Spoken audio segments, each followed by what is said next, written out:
Would you bow with me in prayer? Giver of ancient words, O ancient one, giver of contemporary words, O word alive and ever with us, guide us today. May our hearts be open. May we listen and be changed as we hear this good news from your good word, your ancient word. Amen. Our good news today comes from the Old Testament, from Ruth. The text that I'll read is page 212 in your pew Bible. I invite you to follow with me as we read. Of course, we're picking up a story almost told as we get to the end of the book of Ruth. Many of you will be familiar with the story, though all of us benefit from time to time with a reminder that Ruth's story takes place during the Judges, the early years, before the kings came to the land of Israel. There had been a famine in the land, and this is an immigrant story. The returning mother and daughter-in-law are both resident alien and citizens of Bethlehem. They come back, there's nothing to eat. Ruth, of course, cares for her mother-in-law, and a landowner there cares for both of them, providing for them as she gleans harvest. That is, she picks up the strands of wheat that fall from the harvesters.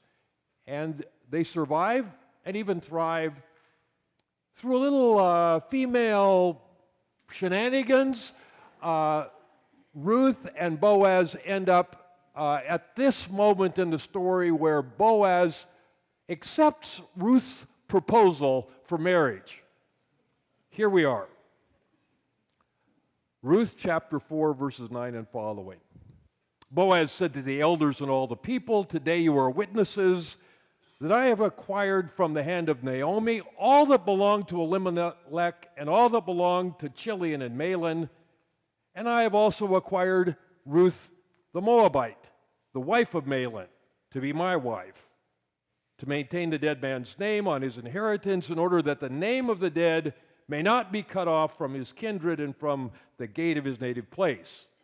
Today you are witnesses." Then all the people who were at the gate along with the elders said, "We are witnesses. May the Lord make the woman who is coming into your house like Rachel and Leah, who together built up the house of Israel. May you produce children in Ephrathah, and bestow a name in Bethlehem. And through the children that the Lord will give you by this young woman, may your house be like the house of Perez, whom Tamar bore to Judah." So Boaz took Ruth, and she became his wife. When they came together, the Lord made her conceive, and she bore a son. The women said to Naomi, "Blessed be the Lord, who has not left you this day without next of kin. May his name be renowned in Israel. He shall be to you a restorer of life and a nourisher of your old age. For your daughter-in-law, who loves you, who is more to you than 7 sons, has borne him." Then Naomi took the child and laid him in her bosom and became his nurse. The women of the neighborhood gave him a name, saying, "A son has been born to Naomi." They named him Obed. He became father of Jesse, the father of David. Now, these are the descendants of Perez. Perez became the father of Hezron, Hezron of Ram, Ram of Amminadab, Amminadab of Nahshon, Nahshon of Salmon, Salmon of Boaz, Boaz of Obed, Obed of Jesse, and Jesse of David. May the Lord add blessing to the reading of his word.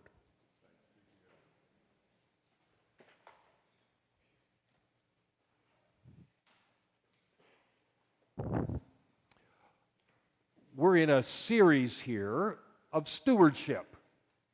It's an invitation for us to give of our time, our talent, and our financial resources to the church. You have an insert in the bulletin that invites you to make those commitments. This stewardship theme this year is looking at the way in which stories are told, family stories, legacies are built, the way in which we pass on to another generation. That's which we have learned from the past. My own story includes growing up in a preacher's home. My mom was the best theologian in our home, though she was not the pastor, of course, in those days. And she also could reprimand us without getting overly stern. So from time to time, she would say to me, the oldest of three, "And who died and made you king?" The David story has its roots here, and the question of David's life is introduced by a story that goes on through 2 Samuel chapter 5, which could well be entitled, "And Who Died and Made David King?" So some of the people who had died earlier were, of course, his ancestors, the ones who are listed here, the story that's told here. It's quite a scandal that Ruth is in the story. And she's not the only scandalous woman in the story. Though not named, one of the husbands, Salmon, has a wife named Rahab, a prostitute, a Canaanite, all things that shouldn't fit in this story of the first great king of Israel. So these legacy people pass on a story that is picked up by David. David's story, really, he's introduced more formally in the story in 1 Samuel chapter 16, where Samuel comes to appoint a replacement for King Saul. In that story, of course, there are 7 sons of Jesse, David's father, who seem to Samuel and to the others there to be more likely kings than David would be. But finally, the runt of the litter, David, who's out watching sheep, is brought in, and we get this famous line in 1 Samuel 16:9, "The Lord does not see as humans see." Humans look at the outward appearance, but God sees the heart. The story is remembered by the Apostle Paul when he's preaching in the book of Acts. And he talks about David and says, quotes the Lord saying, "I have found, or I have searched out a person, a man after my own heart." There's a heart story here. Where your treasure is, there your heart will be also, is the way we might connect it to this stewardship theme. David is introduced in the story as the one who's going to be king. And David becomes a giving person. The giving David is at least the first half of the story. Giving David has learned from giving Ruth and Boaz. That legacy of giving continues. So David is willing to give his life to fight the giant in the very next story of 1 Samuel. He picks up that stone and with a slingshot eliminates the giant. And then the story proceeds with David giving his friendship to Jonathan, the son of the rival King Saul. Jonathan gives to David the signs of royalty, his belt and his sword. And David gives his love back to Jonathan. They give promises, covenant promises to each other to protect each other. Jonathan is seeing ahead very well, and he says, "Someday you're going to be king." He tells David this. "Someday you're going to be king, and when you are, please remember my family. Remember our friendship. And give to my children the covenant love that we have shared with each other. Be generous with them. Give to them." David's giving continues through the rest of 2 Samuel. David gives life, not once but twice, to Saul, who's in that very moment trying to track David down and take his life. They're out in the hills, running around, Saul chasing David. Saul closing in on David, and not once but twice, David gives Saul's life back to him when he could have taken his life. There are other stories in that part of the story of David about him extending, giving mercy and life to people who are his rivals and who are threatening him. The giving David is clearly established in the story. When King Saul, David's rival, and his friend, son of Saul, Jonathan, are killed in battle, David gives a beautiful liturgy of lament in their honor. The giving David character is very clearly established in the story. David, the giving one. David now becomes the chieftain, the tribal leader of his own tribe, Judah. Judah is a territory that's spread out. It's much of the southern part of even modern Israel, but very sparsely populated. It's a wilderness. So in 2 Samuel chapter 5, when the elders of the northern tribes come, they're representing a much more prosperous, a much more heavily populated part of the land. The northern tribe elders come and they say to David, we'd like to give you the kingship not just of your tribe, but of the entire people of Israel. 2 Samuel chapter 5. All the tribes of Israel came to David at Hebron and said, look, we're your bone and flesh. For some time while Saul was king, it was you who led our people, our armies. And then the Lord said to you, it is you who shall be shepherd of my people Israel. You shall be ruler over Israel. Now, they're very careful in choosing these words because they've had experience with a king who's a grasper. And so when they say to David, you'll be our shepherd, they know that the shepherd is supposed to provide and guard and give and help and protect. And when they say, the Lord has promised to make you ruler, they very consciously choose not to use the word king, which would have been available to them. But they use a word that's often translated prince, just to remind David that they're looking for a servant king, not a grasping king, a giving king, not a grasping king.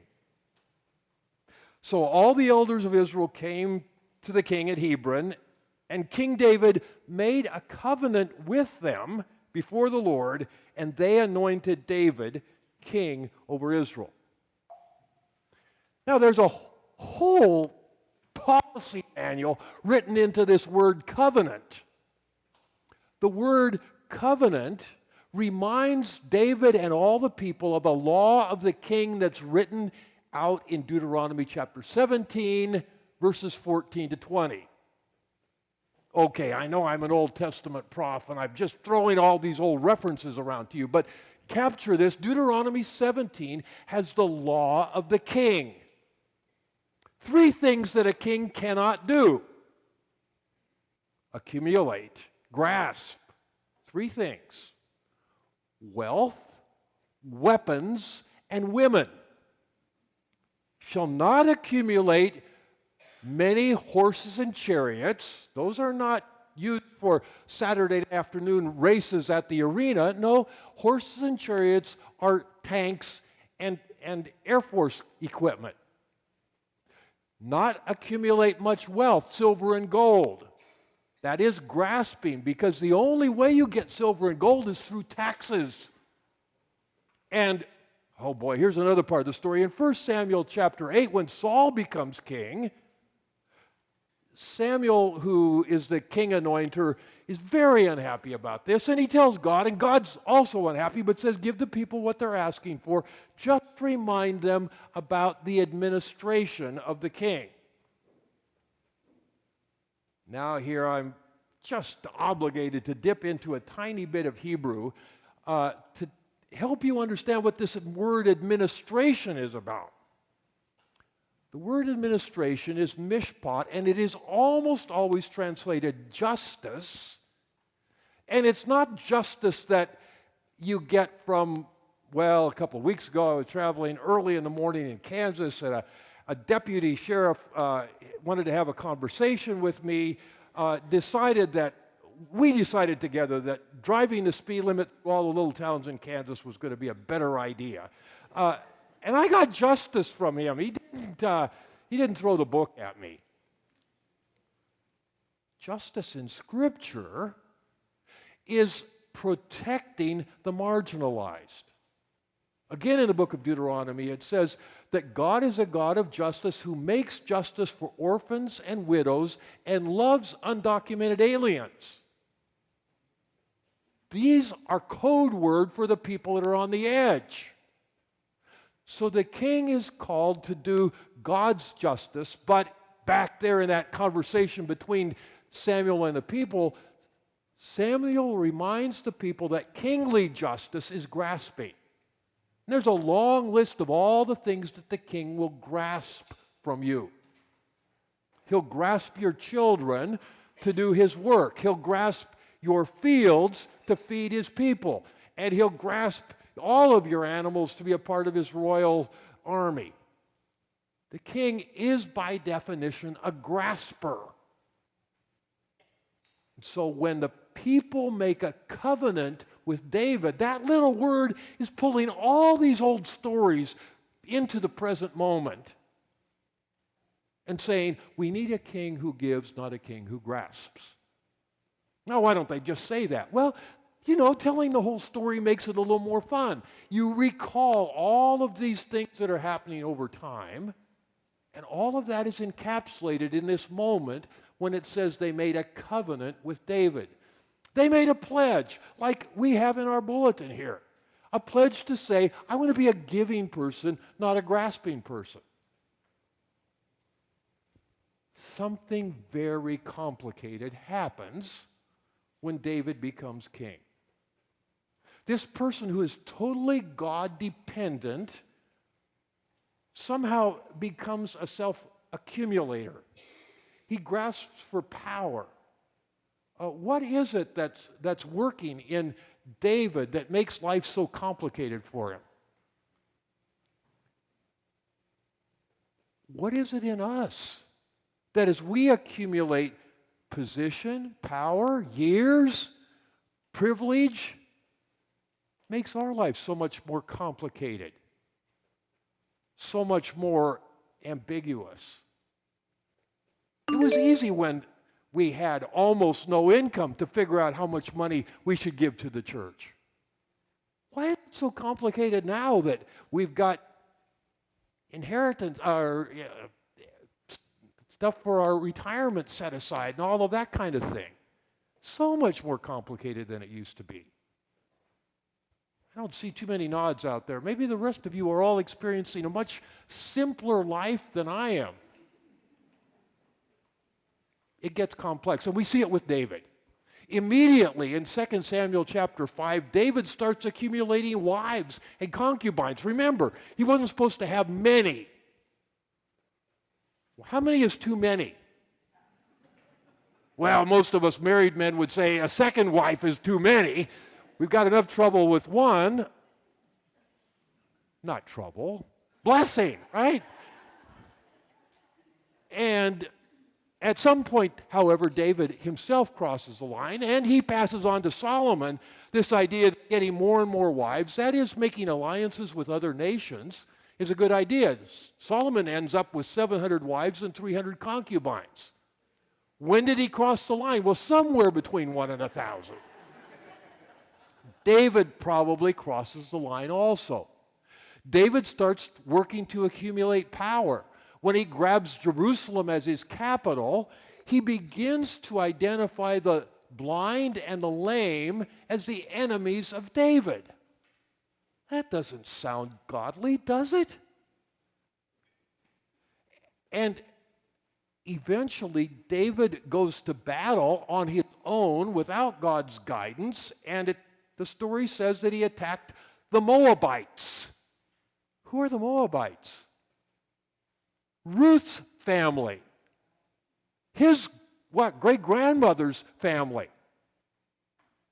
And the story is gruesome, even though it only takes half a verse. It says that he captured people and laid them out like logs, and then he had a cord of, 5 yards, 50 yards, whatever it was.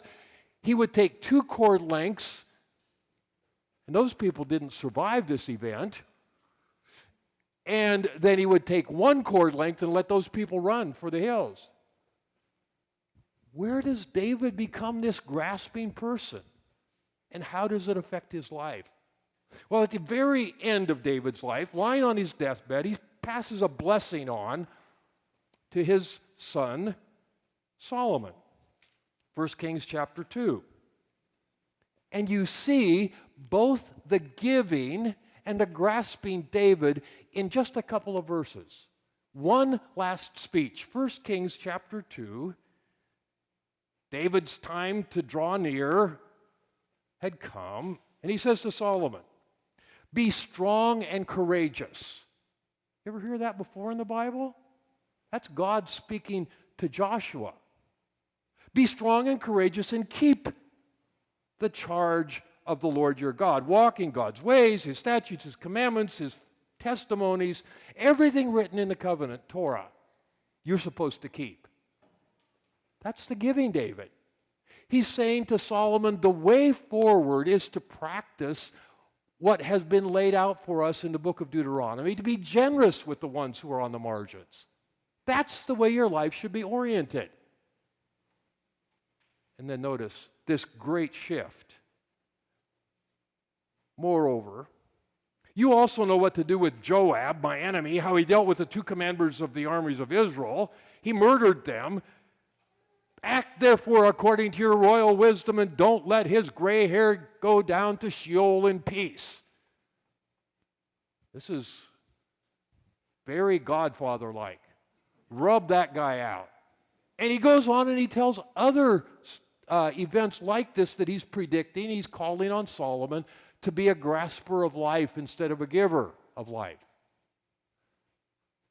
David's life lies before us as sometimes a giver and sometimes a grasper. And so I look forward to the Apostle Paul preaching, and it says, "I am finding a man after my own heart," in reference to David. And I wonder about that spoken about me. I'm finding a person after my own heart. Am I the giver? The one who God is seeking? Or am I the grasper? The one who thwarts God's opportunities in my life? Are we, as a congregation, givers or graspers? Which will we be? Dan West was a conscientious objector in World War I. He served in the military. He tried to be a chaplain or a medic, but when the war was over, he became involved in a peace movement. During the Spanish Civil War, Dan West, a member of the Church of the Brethren from Indiana, was in Spain giving away powdered milk to children to try to keep them alive. As much powdered milk as he gave away, it was never enough. And he asked himself, what could we do that would actually give life to these children instead of just barely keeping them alive? So Dan West went home to his farmer friends and said, would you give a heifer that we could send to the people in Spain so that the children could stay alive? And they began working on this idea. And during World War II, when it was impossible to ship anything to Europe, Puerto Rico was the first place that received a shipment of these heifers, these animals that would produce milk for the local people. Heifer International was the result of that movement. You will get mail, undoubtedly you will get mail during this Christmas season with an opportunity to extend an open hand to that ministry. The idea of Heifer International is not a cup of milk, but a cow. It's working just beyond the individual act of generosity to addressing a system or producing a system that will give more help. The third Thursday of the month, this congregation opens its doors to give food to people of the neighborhood. You're looking for a person who will give 4 hours a month to coordinate that responsibility.